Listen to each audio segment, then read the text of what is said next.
have my sword. You shall have my blade as well. What? You too, Master Alphino? By the Fury.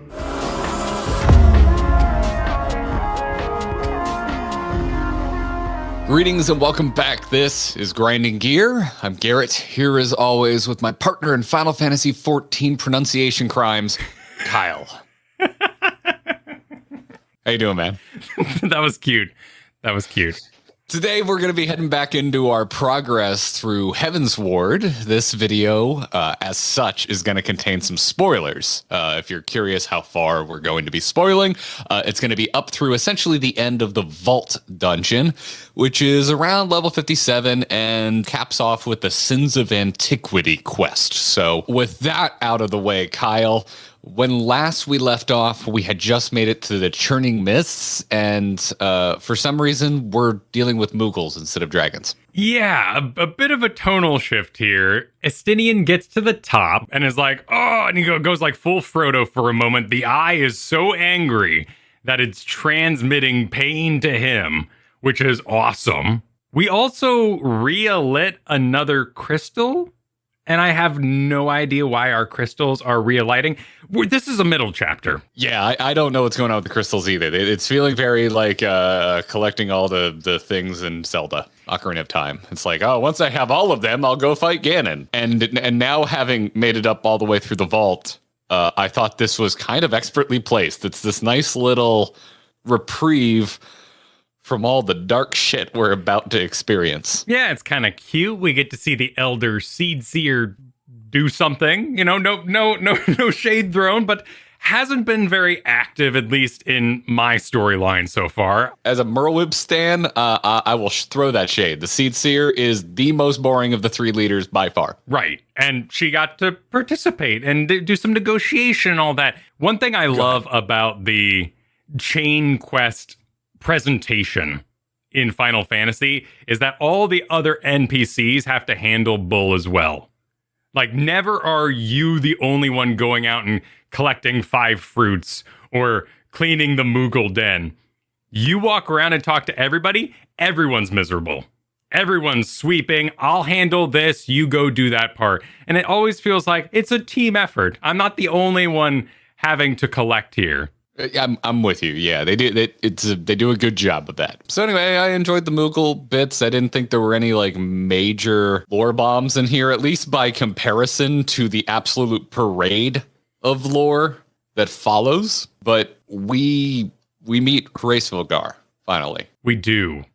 I gotta appreciate the camp scene though. Love a good adventure just down by the fire talk. That was nice. Yeah, it's the Fellowship of the Eye. I really appreciate that. Yeah, but then we go to Epcot. wait, what's Epcot? Zenith. The entire place just looks like we got the big triangles crossing over, the architecture. I feel like I'm watching a presentation on Canada.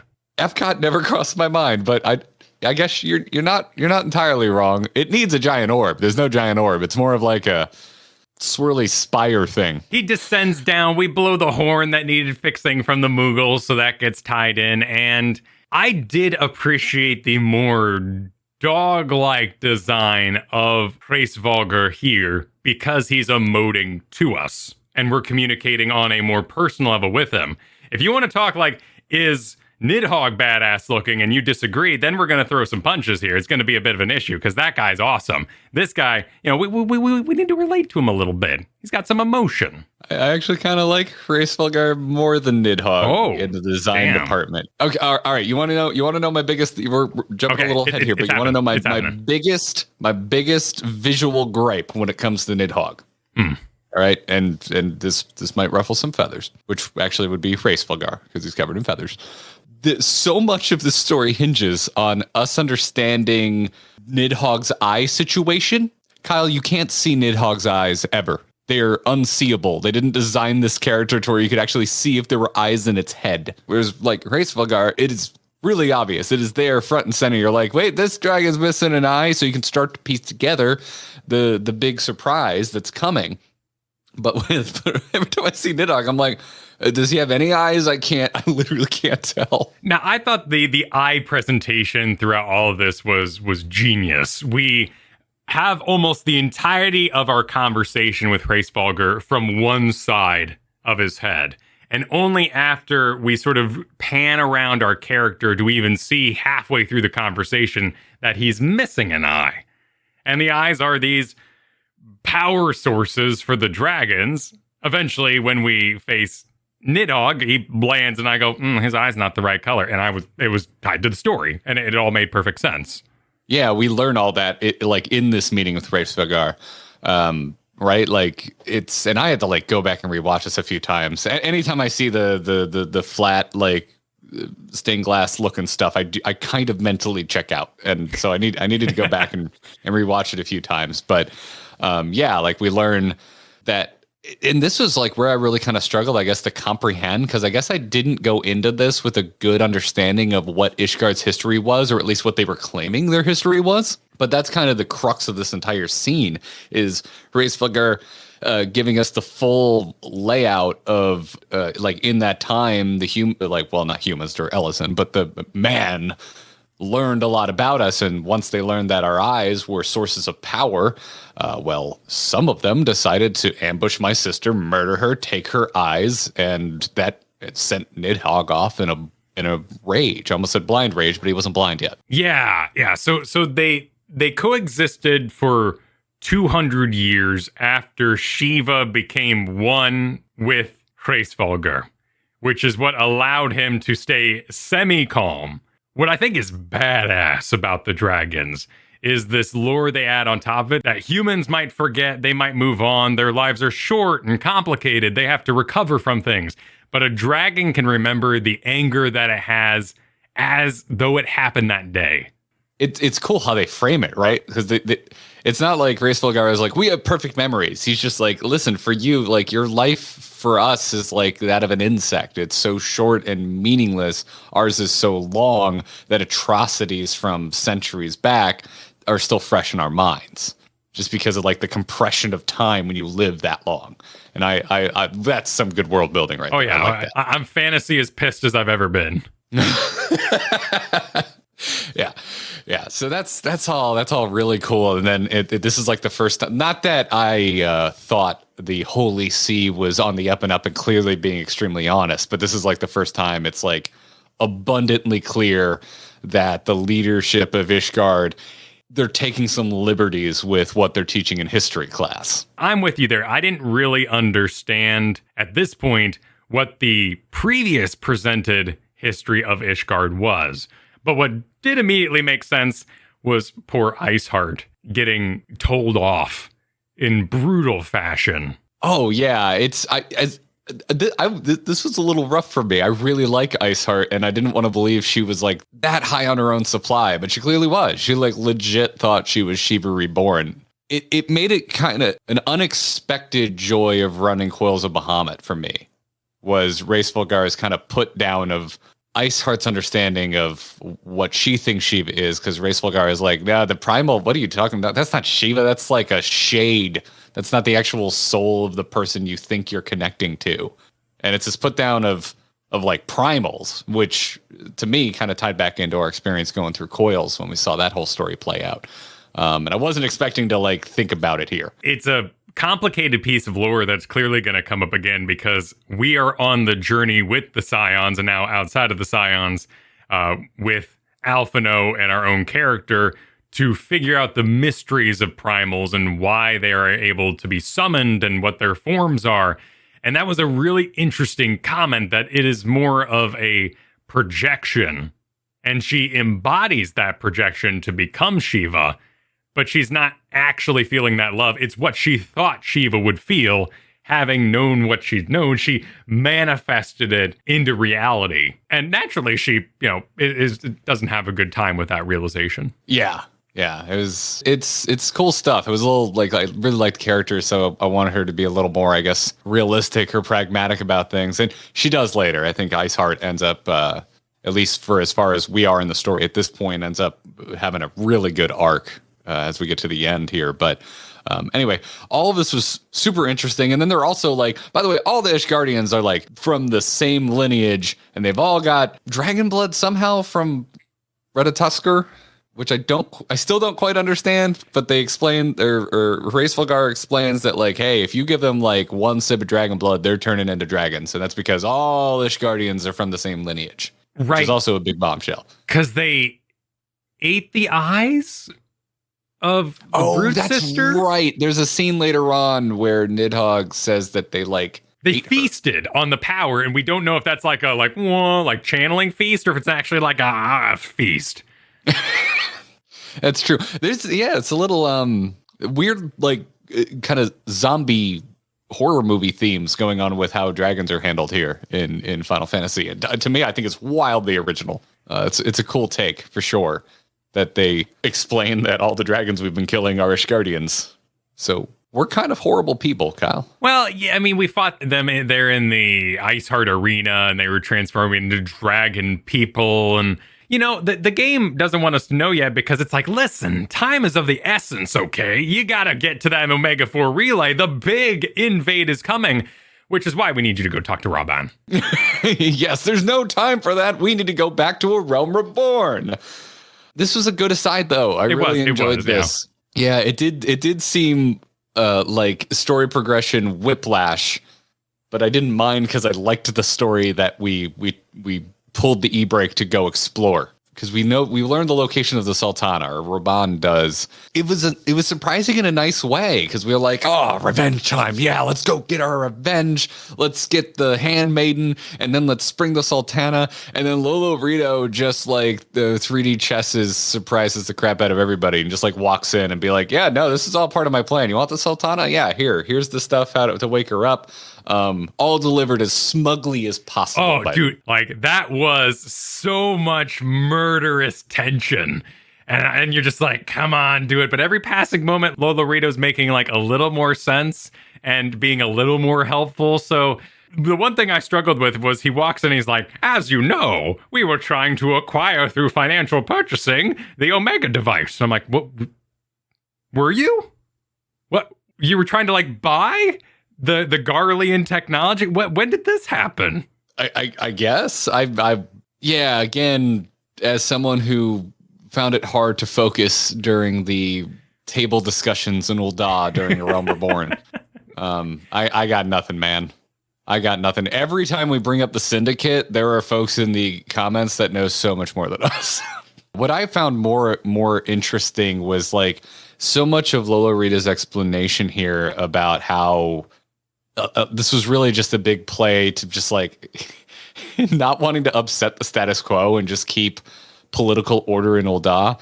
And so much of this explanation from Lolo Rita really casts him in this kind of like big brain light. Like he just thinks about everything. He had every angle covered except when it comes to Ilberd, because I was worried. I was really worried that we were going to let Ilberd off the hook. And as much as I loved this whole scene surprising me, because I was like, yeah, let's go kick some ass. And then it's like, oh, we're not going to kick any ass because Lolo Rita's one step ahead of us. I was a little worried Ilberd was going to be let off. And it was like, nah, he was in on it. He just got a little, ahead of himself. No. Ilberd's still a total shitbird that Lolo Rito admits he could not control. And like Ilberd is just now too far gone. He's too radical, and he's still out there, and he's still a threat, which makes me really happy because, dude, I want to kick that dude's ass. I mean, he's more of like a shit eagle. He's like trying to regain his homeland. It's sort of understandable. It's got a nice little like layer to it. He was using the situation that happened upon him to try to solve his own problems and his rough childhood. And I gotta respect that. But yes, he did it in a profoundly diggish way. All of that's great. And I even felt something for Alphino at the end of this. Am I starting to like Alphino? Is that what's happening? It's going to take more for me, but we're getting there. You know, he was like, I got it. I'm going to give it up. You know, don't even talk to me. I'm done leading. I'm like, good. That's good for you, Alphino. That's very healthy. And then we go right back to our old Crystal Braves now rejecting the name. And they're like, we're with you. Don't even say it. We love you, man. I'm like, guys, you ruined it. I feel like he's already aware. He's already a changed person, and he's aware of his failings and his shortcomings. So this scene with the Crystal Braves, like the formal disbanding and them saying, oh, that's fine, you can disband us, but we're going to stay together because of what you taught us. It's a small band, right? It's not like it's a whole army that's like, we're with you, Alf. It's like the folks that were hanging out with you that weren't traitors. It's a small enough group that it feels realistic to me. It's the people I like, and I don't even know their names really, but I like you, tattooed cloud hair man. He's really nice and cool. I just call him Post Malone because he has face tattoos. I really like tall lady who thinks I'm amazing. I was just happy that we finally had mention of the Scions. Like, it is not even in a cinematic. If you like, it's right before you leave that scene with the Crystal Braves. You talk to Alf one more time, and he finally mentions that, oh, we need to find where the Scions are at. And I'm just sitting there like, how has nobody mentioned the Scions yet? Like, how are we this far into Heavensward and the Scions haven't gotten mentioned? I felt like they were brought up too soon. Like, this really moved fast, which is giving me like serious paranoia about Lolorito. We get the potion, we go wake the Sultana, big happy moment. We're all at the table talking about like nothing's ever changed, and let's get the old team back together. I don't trust him in the least. I think it's meant to show that Lolorito knows how to play the game that Teleji failed at. That's a really good way to put it. Teleji was all for hard assassinations, get things out of the way, do this, do that, and I'll be king kind of business. And Lolorito's actually knows how to be in the shadows. Okay, all right, maybe I'm being too paranoid. But of course I want to see the old gang. Everyone's gotten great outfits. But there's no time for this, Kyle. We have to get back to kill Nidhogg. There's a war going on. What are you even doing here? Get back. And oh my goodness, I love Estinian. Him telling off everybody that they're not cool enough to go fight a dragon. Chef's kiss. Love it. Alphino, you're not cool enough. You're going to stay here. Sir Emmerich, you ain't cool enough. You're staying here. I am cool enough. And so is Warrior of Light. He's cool too. We're going to go be cool together. You guys can't watch. This does play a little bit out like fan fiction. Like, I'm so cool that Estinian wants me to go fight with him, but no one else. Yeah, and you just turn and you nod, and you're like, but in my head, I'm like, oh yeah, and like big clasp, like it's great. And we get a new tiny airship, tiny speeder that we go flying through the clouds with. I really enjoyed the area as a whole. The run was fun, and I just love that we go and we kill Nidhogg. Like that, we're not.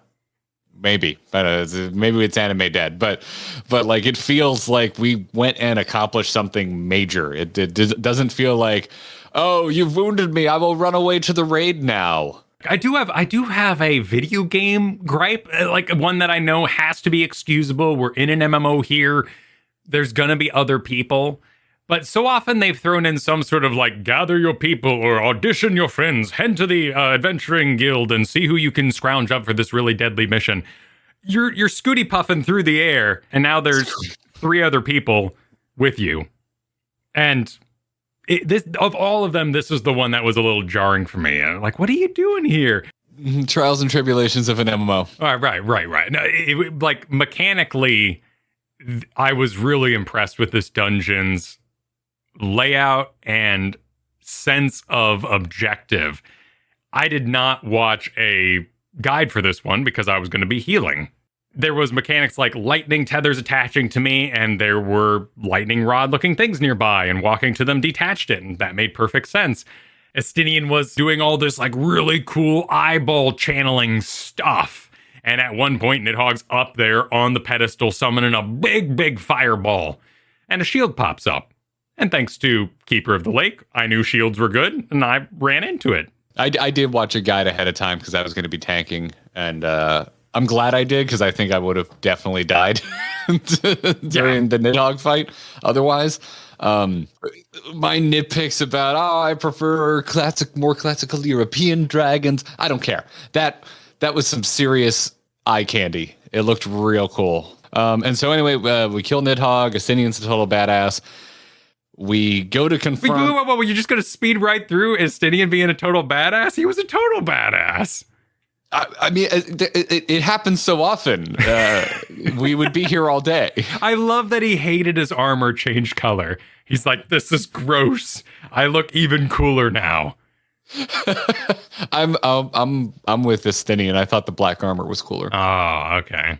As of right now, we still don't know where the other eye is. I have my bishop suspicions, but we don't know where the second eye is. And so, yeah, Nidhogg, we see the flashback via of like our echo power. We haven't had an echo flashback in a while, but we see the flashback of Nidhogg coming to Hraesvelgar completely blind, no eyes at all. And basically kind of like casting blame on Hraesvelgar, saying like your love for Shiva's essentially made you soft. Your sister's dead because of this. Your penance should be, give me your eye. Give me one of your eyes so that I can go and exact revenge on man. And so he does. So the eye that was in Nidhogg's head, like you can even see it too. And when Estinian shows back up with it, it's not the same color. It's yellow, and the eye that Estinian's been running around with the whole time is red. I was surprised, but I liked that Iceheart was like accepting of all of this. I would think this would be a lot for that character to take in, and I could see her just kind of rejecting it and triggering her to just push forward with her war and her crusade. But instead, to me, it goes in a much more interesting and like a much more fresh direction, which is her calling her war off. There's an opportunity for some bad DMing here, where the creators could say, but we did design a boss encounter after all, so let's make sure she's just really pissed off, goes off, and we'll fight her next expansion or something like that. No, she like full blown is like, if this is true, and it all seems really, really true, I have a duty to stop my people from committing this war and continuing to propagate hate that I'm looking for peace in the first place. Yeah, she really was, and she meant it, right? Because she also kind of takes Hraesvelgar to task, being like, wait, hold on, I thought you were entirely in the wrong. I didn't realize that you also just helped continue to fuel the war. So it's, Kyle, there's another game where shades of gray motivation gets brought up a lot, and I'm not so certain it's all that gray. This is. She stands to her principles, not the war and factions that have created the turmoil. So we all go running right back to town, which I gotta say, for the most awkward scene that has existed in this game so far, I feel like Iceheart's voice actress wasn't told she was 5 feet away from the people she was talking to, so she's screaming at the top of her lungs. I'm so glad you mentioned that. I thought that was weird. Yeah, it was like, yo, we can hear you. And they're all like, hey! It's very Monty Python in a number of ways. It's communicating something very important, though. It needed more like background noise or something, but there was no active fighting going on, so there really wasn't a reason for background noise to be on. But like with Iceheart and Estinian, right? Like, I say they're shades of gray. I still feel like the Elezen, like the humans, the Ishgardians, are really to blame for pissing the dragons back off again. Well, but Iceheart still feels the dragons should have been bigger and not just continued to sow war. And at the same time, this game, I feel like there's a lot of just respect of war and just like understanding that like that's what happens. I don't know. It's interesting, and it's very different than I think what we're used to with a lot of Western storytelling. And there's a status quo to uphold here, and so the Ishgardian military, which they make a very big point of making, that this is a way for people to escape poverty and their destitution. And in the Ishgardian Guard, you will follow any order you can because they basically saved your life. And that's why I found this mongrel aside really welcome. I know you've mentioned with the Dark Knight, you've been kind of exploring the underbelly a little bit, but this was my first experience kind of getting down in that darkness and really kind of talking to the people and seeing what their daily life is like. So we do some serious back and forth chain questing here. It took me forever to figure out that the inn actually has a bottom exit and would have made this whole thing a lot faster, but I was really enjoying the exploration. I noticed that for like the last 3 quests of this whole line. I was like, wait, this has been here the whole time? And there's like a really cool bar down there that you walk by, and like Alphino and everybody's kind of exploring around with you. Completely missed them. Was walking full up and around and past the Snowball Kids every single time. I want to have a drink there so bad. I want to go to this bar. I want to go to the Forgotten Knight, but I want to go to the basement bar. Oh, and then the Forgotten Knight, he's the one, I think, that wanted to just go serve drinks, but they destroyed his statue because he didn't want to be a part of the people who were going to become the reigning people in the flashback. Haldrath was heir to the throne and forsakes it and tells the four houses, you rule in my stead, and goes off to keep killing dragons. Right, but there would have been more houses and more knights, but some of them don't agree to rule as houses and decide to have peaceful lives. Well, and a lot of this too is the Holy See covering it up and like using this to sow division between the high houses and the lowborn. It wasn't the desire of the actual heir to the throne. Right. Haldrath did not want that division, but the Holy See made a power grab and covered up history to retain that power. It's essentially my read of the situation. So yeah, that's all very interesting, which means Justinian is royalty because Haldrath is his ancestor. Oh, yeah. It's basically Aragorn. Yeah. Yeah. But also, there's some cool shit. But Sir Emmerich is the Pope's son. There's some lineage going around this town. So who's the guy who shows up at the top of the bar? I mean, I love it. I love when we're about to have what is kind of my limit of lore understanding, and then an explosion goes off. I grew up on American movies. What can I say? We're all about to have a rather boring conversation at the bar, explaining each other what's going on that I already have knowledge of, and a dude comes flying through the top level, and we are introduced to Cherubert. So he is a presence. And anyone who spouts off religious rhetoric like that while wearing white lipstick is going to leave an impression. He was prepared. I really love this guy. Yeah, there's just a lot going on here. It's very cool. I loved this whole thing because the mongrel Hilda just oozes cool. Makes me want to play a Machinist, by the way. I wasn't really all that interested, but after meeting her, I'm like, oh, never mind. Maybe I do want a flintlock pistol and a cool jacket. I haven't been as in love with Emmerich, or Sir McHandsome, as you like to call him. I've been kind of suspicious of him, and apparently wrongfully so, because dude's just a total Boy Scout. But I love that he just goes off to confront his father, the bishop, like knowing full well what he's walking into. Yeah, and everyone knew it. Like, everyone in the room was like, well, he's off to get captured. What are we going to do about him? I'm like, well, he just left. Like, there's no chance it will go well for him. And they're like, no, 0% chance. We need to build an army. Who do we have on our side? We got to save him today. Most of the characters in Final Fantasy XIV are not dumb. They may have very strong worldviews that may be flawed, but they're not like, it's very rare we run across people that are like truly stupid or easy to fool. So I like that. It doesn't dance around. It's not like, well, we're just going to assume everything goes according to plan and Emmerich will show back up and the bishop will abdicate the throne. No, of course everyone just assumes. So like, yep, he's a man of principle and he's going to get captured as a result. So how are we going to spring him? This eventually culminates in running the vault. Fantastic dungeon. I loved the golden sunlight glow as you're like ascending. I think when you hit your first staircase, because there's like stained glass going on, and that was just such a nice touch. It was a fun dungeon. I loved kicking all the knights' asses because God, at this point, did I want to. And I would really like this game a lot more if they stopped killing everyone I love. Okay, we are going to get to that, but I do need to rewind real quick and make sure that we solved the mystery that the Archbishop is talking with his main man, and his main man goes all deep voice and his hand changes. He wasn't like an Ascian. He was entering his Power Rangers form, of which we fought through here.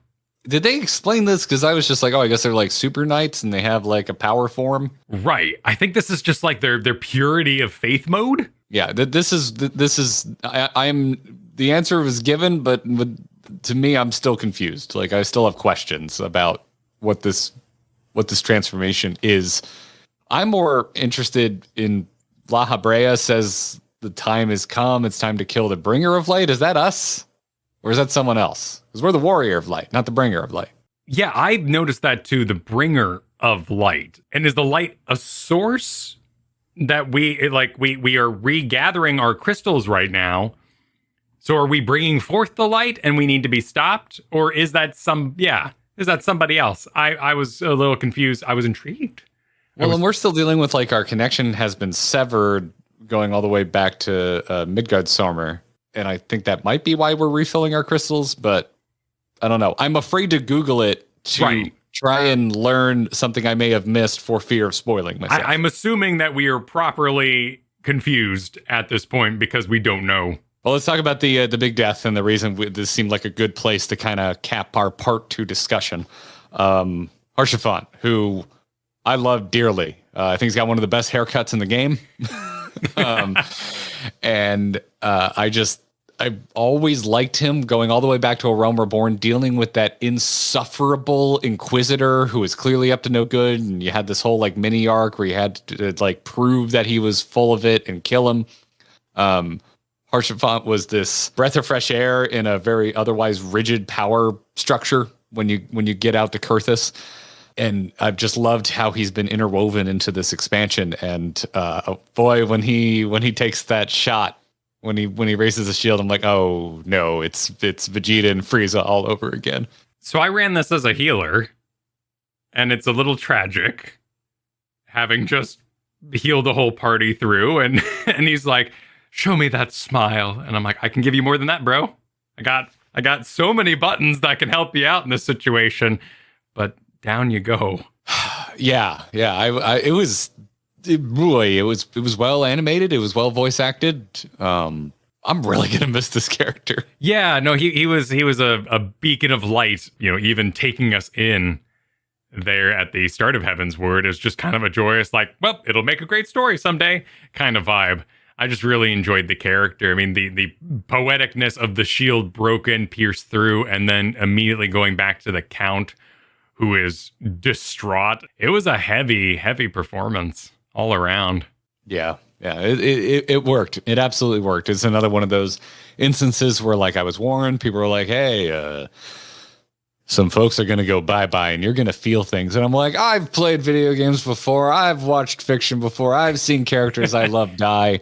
You're not going to get me. It got me. This really did land. We also, in kind of classic, the story goes on. Our Archbishop gets on a airship and says, take me to somewhere. I don't know what this place is, where they're off to. But I'm happy to join you in Prediction Town now because I've actually gotten past all of my spoilers from Twitch chat. All right. What are yours? Okay. So we have a missing eye, right? Mm-hmm. And Nidhogg lost his eye. And we beat him up pretty good, but he just kind of fell and dispersed. I think he's dead, but I think that eyeball is because this is where I'm trying to understand the Ascians, because I don't really know how they got in Thancred's body. And I don't know if they inhabit other people's bodies all the time, if those are other people they've taken over, or if they make their own bodies. Either way, I'm expecting an Ascian to be like, eyeball, me Nidhogg. And we're gonna have Ascian Nidhogg for final boss battle. Yeah, I have not been thinking too much about the Ascians because they haven't been in the forefront. So I've been looking at the bishop. Is the bishop have the same lineage as everyone else? Is the bishop going to drink dragon blood and become a dragon and also has the eye and essentially becomes a new, even more dangerous Nidhogg in that way? So you're kind of thinking what I'm talking with the Ascians, but you're thinking the Archbishop's going to eat the eye or consume it and become Nidhogg. Kind of, yeah. That's where my head is at. Is it would seem poetic, right? Doth protest too much. The bishop has been villainizing the dragons. Wouldn't it be poetically perfect if he himself became a dragon in his play for power? Because he's exposed now. The bishop has escaped. He's out. Kind of curious to see what happens to Ishgard with that power vacuum. But I'm more interested in kind of where the bishop is going. Clearly, we're going to have to contend with him, but in what way? So I think he has the eye, and we kind of have a Chekhov's gun situation with anyone could drink dragon's blood and become a dragon. So I think for evil purposes, the bishop's at the top of my list. I think for good purposes, maybe the end of an arc, I think Iceheart also seems likely to maybe become a dragon at some point. So many shotguns because we also gave 2 eyes now to Hraesvelgr, and he's basically double powered, is kind of my understanding. And it's not like he's going to do nothing with that. Nidhogg is just way too beautiful and badass of a model to be done with at this point. Well, make sure everyone to like, subscribe, and ring the notification bell. We upload every Wednesday morning, new video for you every Wednesday morning, and we stream every Monday afternoon at 2 p.m. Eastern Time right here on youtube.com/AMoveTV. To get in touch with us personally, I'm Garrett Art on Twitter, and Kyle is at Kyle Ferguson. But until next time, good luck and have fun.